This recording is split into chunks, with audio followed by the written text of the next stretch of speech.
I'm very excited about this interview. Our next guest, two longtime friends of mine. Spencer Moore has played in the CFL since 2013. What do you have, 6 seasons here and then to the Montreal Alouettes. Shelby, a hockey player of note, fitness guru, and they join us together from the Hammer.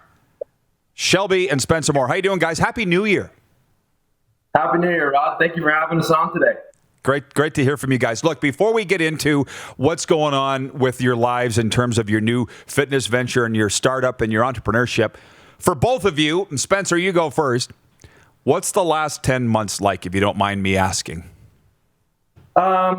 Interesting, for sure. It's been, of course, an up and down sort of roller coaster year for a lot of people, and we're definitely included in that group as well. It's been tough, but we've kind of used it as a time to get dedicated to things outside of what we're normally used to doing. And that's sort of how we started this business. And Shelby started a business as well. And it's been interesting for sure, though. And for you, maybe, Shelby, I should back up a little bit. When Spencer was, released by the Rough, was it a trade or a release, Spencer? It was a trade, right, to Montreal? Or what was it? A trade. Either way, Shelby, your life was uprooted. Right, and you move half a country away. So just talk about that and how you've survived through the pandemic, moving to new towns. Yeah, so I was lucky enough to just getting a permanent contract back in Saskatchewan for teaching. So after that, our plan was always to end up over here. So it was we just said that was going to be part of our transition. And so we left everything there, and it was my turn to kind of move and follow him a little bit, because he had lived in Sask full time with me since we were together. So moved to Montreal, and while we were in Montreal, I wasn't working, and I decided I had this lifelong dream, I guess, of starting this business. I had an idea, so I actually started my business. It's called Safe Pet Tags. It's a dog safety program, and I wrote a children's book and everything to go along with that. So I started that when we were in Montreal, and then I started applying for jobs over in Hamilton, and I actually got one sooner than expected. So I moved back to Hamilton a little bit earlier than Spence and started my venture out here. So I got a permanent contract out here as well. I'm a learning consultant at a private school, and I absolutely love it. And so I've been working at home for the pandemic and everything else. Well, you know what I love about you two is it has not been easy the last couple of years, but you're always smiling. Always.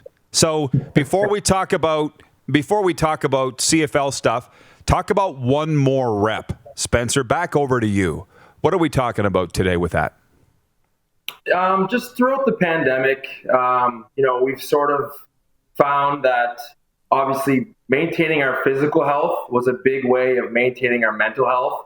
And, in speaking with others and sort of seeing the landscape of personal health and at-home health, there's a need for people to be led in the right direction. I think that traditionally going to the gym, it's worked for a lot of people, but that's not an option right now, especially in Ontario. And we just decided that we have a fair amount of knowledge that we're willing to share. Shelby's a teacher. I like working with people. I like being in the community. And it's something that we decided that, we were going to take this thing full bore and kind of hit the ground running. And with the launch of it, essentially in the last 2 weeks, we already have quite a few clients that are lined up. And it's nice to give back, and it's nice to, have the home gym as well. It's something that I can use and Shelby can use. And we're just excited to get this thing going. So where can people follow you and become part of this? What's the best course of action for people that are watching right now and want to give it a try? So we're building our Instagram page right now. We don't have an official website launch just yet. I think that that's in the works. However, I do also think that social media is sort of the way to get things accomplished these days. So if you're looking to get some more information, you can hit me up at SpencerMoore80 on Instagram. Hit me in my DMs, and we can talk about your goals and how we can help you reach those goals. And Shelby, where do you fit into all of this? So because I am working full time and have the other business, we did team up a little bit with this. So I have some online clients that I'm training, just some females that I'm working with specifically, helping gain the traction for and on social media. And yeah, we're kind of giving people the option. So if they prefer to do some online training with me, then I'm available to do that. Obviously, my schedule is quite a bit different, and I don't have as many options or openings as Spencer, but that's something that's available to those as well. So you can also hit me up in my DMs too. There you go. Well, they start with Spencer Moore 80, everybody, and then you can segue off to Shelby. Now, Spencer, look, I think the most viral tweet you ever sent out was in defense of the CFL during the pandemic. And you know the one that I'm talking about. And you basically said, maybe you should paraphrase what you said and why you said it. I think that what I was trying to achieve with that tweet and that line of tweets, because there was a few of them, was just sort of getting away from this inferiority complex that we have with the U.S. And I think that oftentimes using the U.S. as a basis of comparison will only lead us into negative things. I don't want to be like the U.S. I don't think that we should be aiming to be like the U.S. Of course, if the CFL could grow to become like the NFL, that would be great. But that's not the goal right now. The goal is to appreciate what we have while we have it. And I think that when the pandemic hit and our season got canceled, people were losing sight of that. And then as the time went on and the season wasn't happening, people started to realize, like, we miss it. We want this. This is our league. This is our game. And I think that the reach of the CFL cannot be overstated. We're in communities across the country and giving back to communities across the country. So I wanted it to be known that, it's our game and we love it and people love the CFL and it needs to be, screamed from the rooftops. Exactly. And the reaction to that, did it blow you away? That's why I say it had to be your most viral tweet, because I was like, whoa, did this hit a nerve with people in a good way? Yeah, it definitely did. It spawned a few interviews and I had a lot of positive feedback from people across Twitter. I think that truthfully, the amount of positive feedback that I received from it, that was what shocked me. That's sort of what overwhelmed me, because I was anticipating, quite a bit of negative talk, because you always hear it. You always see it when you're reading through replies on Twitter, people talking about the NFL and this and that. But the amount of people that are like, yes, we want the CFL. We love the CFL. We appreciate what you guys do in communities. That's what really blew me away. From producer Clark, he writes in and says, fun fact, Shelby was on my hockey team back in Pee Wee in Moose Jaw, Saskatchewan. She was much better than I was. I first became acquainted with Shelby when you were skating out in the referee's jersey with the Warriors flag at the Moose Jaw Warriors game, Shelby. What was that like to have the whole rink looking at you back in the day? Oh, man.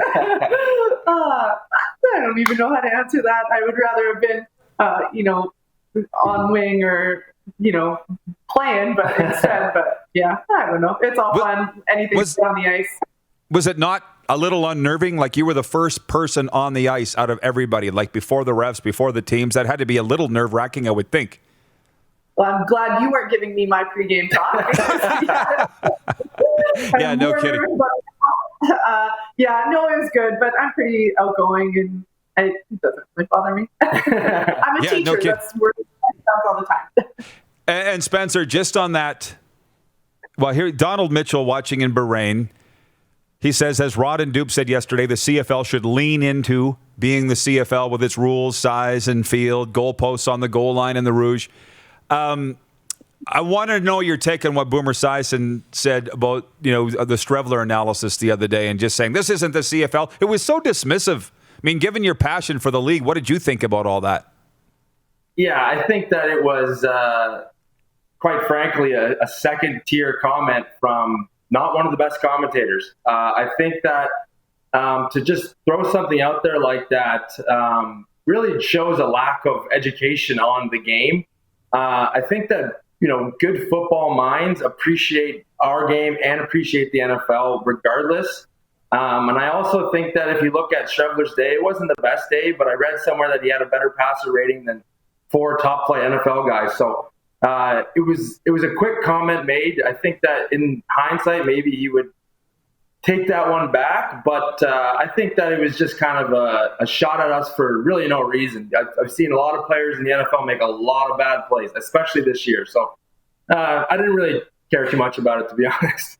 I get you. Okay, guys. Well, all the best in 2021. Good luck with one more rep. Keep in touch. And Spencer, tell those folks in Hamilton that I'm not so bad. If you've heard any bad things, yeah, just tell them I'm not so bad, all right? I'll let them know, Roddy. All right. Thanks, guys. Happy New Year. Thanks for the time. You as well. See ya. Spencer and Shelby Moore joining us from the Hammer. He knew what I was talking about there. I could tell. Of course he did. Sometimes, well, when you're in the inner circle of the CFL, Spencer's that, right? All the players and stuff. You know everything that's going on. Players talk. He knows. It's fun. You're watching Rod Pedersen On Demand.